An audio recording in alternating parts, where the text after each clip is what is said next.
Zelenskyy and Netanyahu travelling to Washington. What's going to be on the cards? Yeah, it's fascinating, isn't it, Gareth? They're ostensibly there for the funeral, obviously, of Senator Lindsay Graham. He was a key supporter of Ukraine, visited there 10 times, ostensibly was very key in actually sorting out the sort of Russian sanctions, and therefore President Zelenskyy undoubtedly formed a very good relationship with him. He died actually shortly after his most recent visit, so quite tragically. Netanyahu, as you say, though, is also in Washington. They'll both take the opportunity to see and have talks with President Trump. What I find is interesting is that President Trump's priority at the moment is Iran. It's just a real problem child for him, and he will not want Israel, Netanyahu, to upset the apple cart at all. We've largely not been reporting much about Lebanon. It seems to have quietened down a bit, but the West Bank has still been pretty lively. And up to now, President Trump's not been a key ally of President Zelenskyy. But what I think President Zelenskyy will be trying to show is that Russia has actually been supporting Iran, pretty much focused on that, particularly in the Iran war. When you look at the number of military facilities that have been struck in the Middle East, American ones, as a military guy, I'm going, that was pretty clever that Iran was able to do that, almost certainly with Russian satellite technology aid and intelligence. So what Zelenskyy will be trying to do is demonstrating that Russia is the common enemy here and therefore trying to get Trump's support. You mentioned Iran there. The situation seems to have settled for a bit. What are we taking away from that?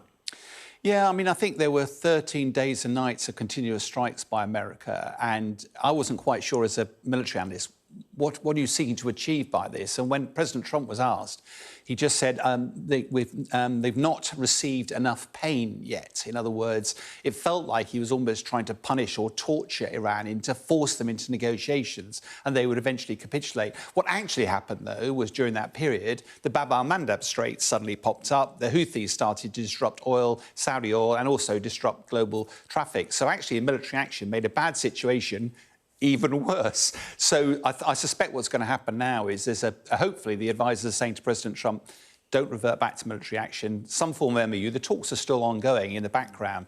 The challenge is there was so little detail in that 14-point plan. I suspect what's going to happen, a much more detailed look again, the Strait of Hormuz open, park the nuclear stuff for now, but hopefully learn the lesson that military action is not going to do anything but delay the whole prospects of peace in the region. We started talking about Ukraine, we then started talking about Iran, and now we need to combine the two of them together, don't we? Because over the weekend, reports of a Ukrainian strike against an Iranian vessel, not in the Strait of Hormuz, but in the Caspian Sea, which kind of sits between Russia and Iran. What's all that about? Yeah, it's the sort of biggest lake. You can see it here now. Geographically, why it touches Russia and Iran, and that's important because Russia and Iran do various bits of trade. Now, Iran claims that the Ukrainians actually struck one of their vessels and killed one of their sailors. The Ukrainians claimed it was actually ferrying arms backwards and forwards.